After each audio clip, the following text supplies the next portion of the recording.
In 2142, a space probe activates its systems when it finds the wreckage of the Nostromo, the ship from the first Alien movie.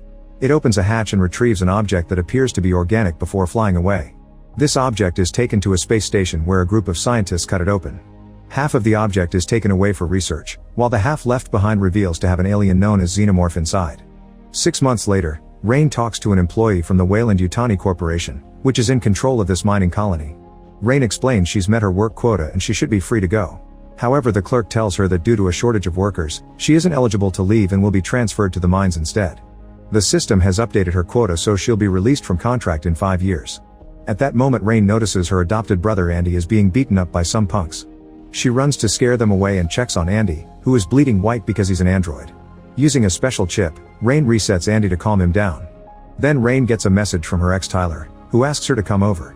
When the siblings make it to Tyler's ship the Corbelan, Tyler and his family explain that a derelict spaceship is drifting in orbit above the colony. This ship has multiple hypersleep chambers and if they salvage them, they could finally escape the colony. They want Rain to join them because she can bring Andy, who can connect with the ship's computer and release any locks they may encounter. Soon the Corbelan takes off and Tyler's cousin Bjorn shows off a neat fire trick with his lighter. The ship shakes a lot because of the ongoing storm, but once they manage to fly above the clouds, it's smooth sailing. When they finally find the derelict ship, they're surprised to discover it's a whole station. It's also closer to the rings than they thought and they calculate it'll crash in 36 hours. However, Tyler tells them not to worry because they should be in and out in 30 minutes. In private, Rain asks Andy if he's sure he wants to continue and Andy says yes because he only has one directive programmed by her dad, to make Rain happy. Once the ship connects to the station, Tyler, Bjorn, and Andy go aboard with a temp scanner. Andy puts his finger inside the first lock and the trio gets inside, although they have to move through a very narrow passage. The station's artificial gravity goes through a purge every few minutes, meaning it's constantly turning on and off. Eventually the group leaves the passage and floats into a room where they find the pods. At that moment the gravity goes off and Bjorn falls, so Andy accesses the station's computer to turn on the power and get gravity under control. Next they check on the pods, but unfortunately they discover they don't have enough fuel to last the 9-year trip to the nearest planet. Tyler ejects the pods for the Corbelan to pick up while he and his partners go looking for more fuel. Bjorn's sister Navarro pilots the Corbelan and picks up the pods with no issues. While Rain takes care of Tyler's sister Kay because she's throwing up, Navarro goes to check on the pods. Once they're alone, Kay admits she's pregnant and asks Rain to keep the secret. In the station, the trio is still searching when suddenly they hear a recording talking about the station. Just like the mines, it belongs to the Weyland-Yutani Corporation. The station is named Renaissance and is divided into 2 parts, Romulus and Remus. Paintings on the walls confirm the names come from the famous myth. While they look around, Bjorn gets annoyed by Andy's presence because he hates androids, so he reveals Andy can't come with them when they leave. Tyler is sad to confirm this, explaining the planet they'll go to doesn't allow androids. However, Andy says it's fine because what's best for Rain, it's what's best for him. Moments later the trio makes it to a deserted yet active lab. Bjorn finds a stun rod and while he plays around with it, he almost falls into a hole in the ground, but Andy grabs him just in time. They also find a damaged android and notice both he and the hole were destroyed by some kind of chemical spill. The boys keep going until they get to the cryo chamber, where the door only opens halfway. The gap is big enough for them to come in and they discover the room is flooded. Tyler and Bjorn attempt to retrieve the fuel from the compartment, only for Bjorn to freeze his fingers in the process. At that moment an alarm goes off and the door closes, leaving them trapped. Andy tries opening the lock but can't because it requires higher clearance. The computer in the neighboring room indicates that inside the cryo chamber there are frozen aliens known as facehuggers who are starting to awaken. Navarro and Rain have no choice but to board the station to save their friends. Rain finds the destroyed android and wants to check if she can transfer its credentials to Andy. The android wakes up and tries to attack Rain, so Navarro quickly removes its module to shut it down. The girls run to the lab and give the guys the module through a narrow gap on the door. Tyler puts the module inside Andy, who freezes while he reboots. At that moment the facehuggers finish awakening and come out of the pods to hid in the water. A facehugger finds Bjorn and grabs his leg, making him fall. Then the alien jumps on his face, but Bjorn manages to pull it off and throws it against the door. At the same time Tyler dodges a facehugger in the water, but there's another one climbing on Andy who makes a jump and lands on Tyler's face. As it tries to insert its appendage into Tyler's mouth, Bjorn uses the stun rod to make the alien fall off. An unconscious Tyler falls into the water while the facehugger attacks Bjorn, who manages to defend himself. Rain tries to open the door by force but Navarro refuses to help because she's afraid the aliens will escape. Bjorn continues to fight the aliens while a facehugger goes after Tyler, who is now waking up. Thankfully Andy also awakens and grabs the alien by the tail to kill it by throwing it at the lights. Then Andy touches the lock and this time the door does open, so the guys immediately escape. Unfortunately, a gap is left and the facehuggers work together to open it again. The alien horde starts chasing the humans, who run into another room and lock the door.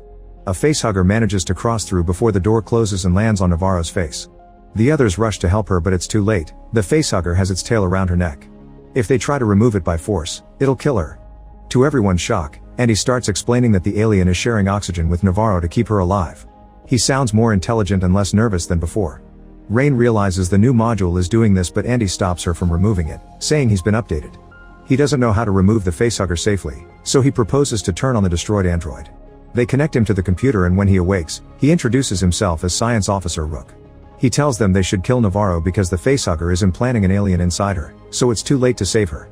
It turns out this station is the ship that found the Nostromo's wreck, and its entire crew was killed by the xenomorph, which is now hanging dead from the cables in the hole. It was its acid that caused all the damage too. Rook sealed the station after the alien died, but it was too late. Then Rain has an idea. They should try using the cryonic liquid to freeze the facehugger. Tyler shoots the liquid at the alien, and as soon as its tail loosens up, they remove it from Navarro's face. Tyler tries to kill it, however the facehugger escapes through the hole in the ground. Everyone is glad to see Navarro is fine, but Rook warns them there's a 60% chance of an alien being inside her. And he tells the group they shouldn't take Navarro back, so Bjorn hits him with the rod to send him flying. Rain stays to help him, and Bjorn uses the chance to run with Navarro. Suddenly Andy hears something and rushes to the corridor to discover Bjorn is sealing the doors. Andy grabs a door to try to keep it open, so Bjorn runs to the next one and closes it quickly. This leaves Andy, Rain, and Tyler trapped in the station. Navarro detaches the Corbelan from the station, but before it can go far, she starts feeling sick. She uses a special light on her body and discovers she has an alien inside like Rook predicted. Then Navarro starts having a seizure, and an alien known as Chestburster bursts out of her body, killing her. Without a pilot, the Corbelan starts losing control and crashes against the station, causing a big explosion when it destroys a fuel tank. It also knocks Kay and Bjorn out. The ship keeps on floating and enters the station's hangar bay, where it breaks a window and causes a vacuum effect. Thankfully the doors close just in time, but this has destabilized the station, and now it only has 47 minutes before it crashes on the planet's rings. Rain and Tyler are trying to find a way to cross the station and reach their ship, but when they're about to open a door, they find a bunch of facehuggers on the other side. Meanwhile, Rook checks the computer to make sure that something called Z01 compound is still intact. Then it asks Andy for help, making him realize that the new module overrode his directive. Instead of helping Rain, his goal is to finish the station's mission for Weyland-Yutani. Then Andy reunites with Rain and Tyler and shares some information he got from Rook. The facehuggers can't see and find people by sensing their body temperature. This means they could raise the temperature in the room to match their bodies and become invisible. After Andy uses the thermostat to get the desired temperature, the trio starts crossing the room and has to make great effort not to react to the bodies they find in every corner. On the Corbelan, Kay wakes up and goes looking for her friends. In a corridor she finds the skin that the chestburster left behind before making the cocoon that now hangs on the wall. At that moment Bjorn finds her and makes her step back before inserting the rod into the cocoon to electrocute it until the alien's acid destroys the stick. This attack isn't enough and the creature's tail comes out to slash Bjorn's face. Acid keeps pouring out and falls on Bjorn until it kills him. As a new xenomorph starts coming out of the cocoon, Kay rushes to the door but can't open it, so she calls Tyler. He's still in the room with the facehuggers, so he has to whisper instructions for her. Kay manages to find a key and opens the door to run away before the alien can reach her. Since she's keeping her eyes on the creature, she falls off the Corbelan hatch and lands hard on the station's hangar. All the noise coming through the mics alerts the facehuggers, who begin jumping to attack. The trio immediately runs away and Tyler throws a flare on the ground so the facehuggers go after its warmth. The trick doesn't last long and soon the aliens are chasing them again, so when Andy makes it to the door, he starts closing it. Tyler and Rain have to run extra fast across right before the door closes. When Rain calls Andy out, he claims he did the calculations and knew they'd make it. With only 30 minutes left before crashing, the sprinklers activate in the hangar bay and Kay wakes up. She can hear the alien coming and hides before it can see her. The xenomorph walks right above her and once it's left, Kay tries reaching the hangar door only to activate the alarm. At that moment the trio appears on the other side of the door but Andy refuses to open it. He can see the xenomorph waiting, which means it's using Kay as bait. Rain tells him that Kay is pregnant to appeal to his pity, but it doesn't work. Soon the xenomorph gets tired of waiting and takes Kay away. A furious Rain slaps Andy and asks him about his directive, so he says he must choose what's best for the company. Then Andy makes Rain and Tyler get in the elevator while explaining he must finish the mission so Rook will open the hangar door and let them leave. They arrive at a lab and find a capsule full of a strange liquid. Rook appears on the computer screen and tells them that humanity was never meant to explore the universe because their bodies can't take it, so Weyland-Yutani created this station to study the aliens and use their fluids to enhance humans. This Z01 compound is the black liquid seen in Prometheus. In a video they see a rat getting crushed almost to death, but after the scientists injected it with the compound, it healed instantly. Andy grabs all the compound samples and gets ready to take them to the colony, but Rain stops him when she sees the xenomorph on the security camera. Then Andy gets 2 pulse rifles from a cabinet and gives them to Rain and Tyler, telling them to only shoot if it's absolutely necessary because if the alien bleeds acid, it'll cause a hull breach. The trio leaves the lab, unaware that the video is still playing. It turns out the rat mutated into the dead monster they saw inside a box. With only 20 minutes before impact, the trio begins crossing the station and finds lots of xenomorph resin, which means there's more than one around. When Andy turns on the lights in the next corridor, they're disgusted to see a full alien hive on the walls. Andy and Rain want to go back and find another corridor, but Tyler hears Kay's voice and rushes into the hive. Rain follows him and they see tons of bodies cocooned with the alien goo, including Kay's. The duo pulls her out and Andy appears to point out she hasn't been implanted yet because there's no dead facehugger at her feet. Her pulse is still very weak, so Andy offers a compound injection to help her. Before Tyler can use it, Rain stops him because she's wary of the substance and tells him Kay may survive if they take her to a cryo chamber. At that moment they hear a xenomorph screeching and approaching, so they run out of the hive into another room. There's another xenomorph there and it tries to stab Rain with its tail, but Tyler jumps in to protect her and gets stabbed instead. Then the alien uses Tyler's body to hit Andy and incapacitate him before dragging Tyler into the hive, where more creatures surround him and kill him. Rain and Kay rush into the elevator and manage to escape before the aliens reach them. However, Rain can't stop thinking about her brother, so she drops Kay and the samples at the hangar bay, telling her to go back to the colony on the Corbalin. After Rain leaves, Kay worries about her baby and decides to inject herself with the compound. With only 10 minutes left before impact, Rain makes it to the hive and removes the module from Andy before resetting him. When he wakes up, he's his old self again. The xenomorphs are coming closer and the duo runs away, but Rook refuses to open the doors for them because it may put the compound at risk. While Rain furiously shoots the screen, Rook appears on the Corbalin system and asks Kay to give him access to the ship. Rain disables the station's gravity and starts shooting at the xenomorphs. Now their acid blood floats around instead of falling on the hull. With Andy holding her down, Rain shoots every creature without mercy until all of them are dead. Then the duo starts navigating the corridors while carefully avoiding the acid, however Rain almost crashes against it so she shoots her rifle to force a fall. Eventually the duo makes it to the elevator shaft and plan to go up climbing since the elevator can't work without gravity. Andy makes a jump but Rain can't move because a xenomorph grabs her leg. She immediately shoots its arm and begins floating up, unaware that the acid has created a hole in the door. Andy manages to hold onto the stairs while Rain tries to recover the rifle, which is floating away. At that moment the gravity goes through a purge and Rain falls. The elevator is also coming down, but thankfully Andy catches it.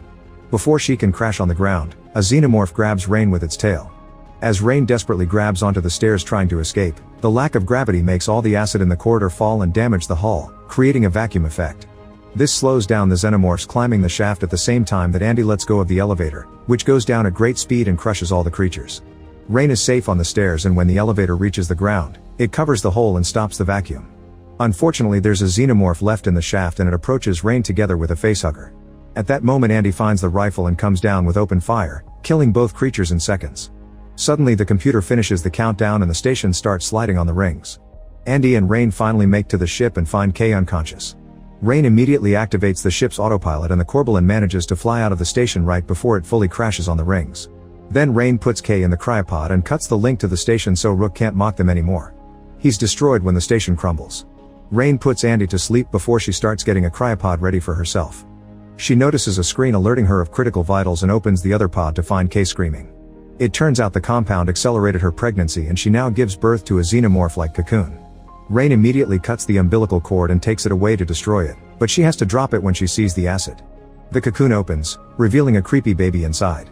The acid burns through the floor and the cocoon lands in the cargo bay.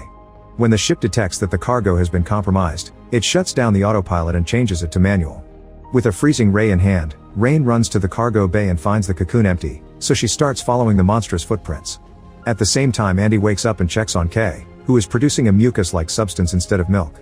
Her now grown child appears and strikes down Andy before moving on top of its mother to feed, killing her.